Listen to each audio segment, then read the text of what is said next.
రోజుల్లో ఒక హీరోయిన్ సినిమాల్లో డామినేషన్ చేయాలి అంటే గ్లామర్ ఖచ్చితంగా ఉండాలి.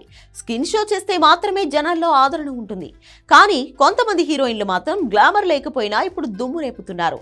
జనాలు కూడా నటనకు ప్రయారిటీ ఇవ్వడంతో కొందరు హీరోయిన్లు కూడా గ్లామర్ కంటే నటనపై ఎక్కువగా ఫోకస్ పెట్టే ప్రయత్నం చేస్తున్నారు. ఈ మధ్య కాలంలో సాయి పల్లవి ఎక్కువగా గ్లామర్ కంటే నటనపై ఫోకస్ పెట్టి వేరే హీరోయిన్లకు సవాల్ చేస్తుంది. దీంతో ఆమెకు మంచి మంచి ఆఫర్లు వస్తున్నాయి. ఇక గ్లామర్ పరంగా అంతా అందగత్తె కాకపోయినా ఐశ్వర్య రాజేష్ కూడా దుమ్ము రేపుతోంది. ఇటు తెలుగు అటు తమిళ సినిమాల్లో ఆమెకు మంచి ఆఫర్లు వస్తున్నాయి. లేటెస్ట్ గా వెంకటేష్ పక్కన సంక్రాంతికి వస్తున్నాం అనే సినిమాలో ఆమె నటించింది. సంక్రాంతికి వస్తున్నాం సినిమాలో పర్ఫార్మెన్స్ పరంగా చూస్తే వెంకటేష్ తర్వాత ఎక్కువగా స్కోప్ దొరికింది ఐశ్వర్య రాజేష్ కు మాత్రమే.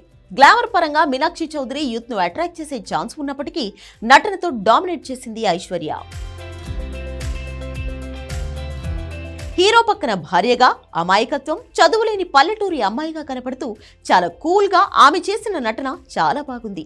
పక్కా తెలుగు అమ్మాయిగా, వైఫ్ మెటీరియల్ గా కనిపించింది ఐశ్వర్య రాజేష్. గోదావరి గట్టు మీద పాటలో గొప్పగా విజువల్స్ లేకపోయినా వెంకీ మామ లేని ఫ్రేమ్స్ లో ఈమె డామినేట్ చేసింది.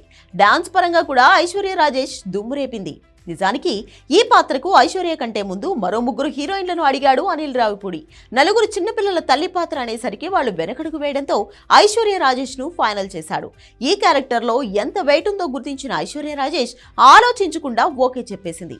వెంకటేష్ లాంటి సీనియర్ ఆర్టిస్ట్ అయినా సరే తనకు ఎంత స్కోప్ ఉందో గుర్తించి దుమ్ము రేపింది. హీరోయిన్ అంటే గ్లామర్ అనే వాళ్లకు తన నటనతో చెప్పుతో కొట్టినట్లు ఆన్సర్ ఇచ్చింది. ఇక ఈ సినిమాలో మీనాక్షి చౌదరి నటించినా సరే ఆమె నటనకు అంతగా మార్కులు పడలేదు. కానీ ఐశ్వర్య రాజేష్, వెంకటేష్ మధ్య కెమిస్ట్రీ కూడా బాగా వర్కౌట్ అవ్వడం, ప్రమోషన్స్ విషయంలో కూడా ఐశ్వర్య బాగా హెల్ప్ చేయడం సినిమాకు ప్లస్ పాయింట్ అని చెప్పాలి. సినిమా చూసిన ప్రతి ఒక్కరూ కూడా ఐశ్వర్య రాజేష్ ను ఆకాశానికి ఎత్తేస్తున్నారు.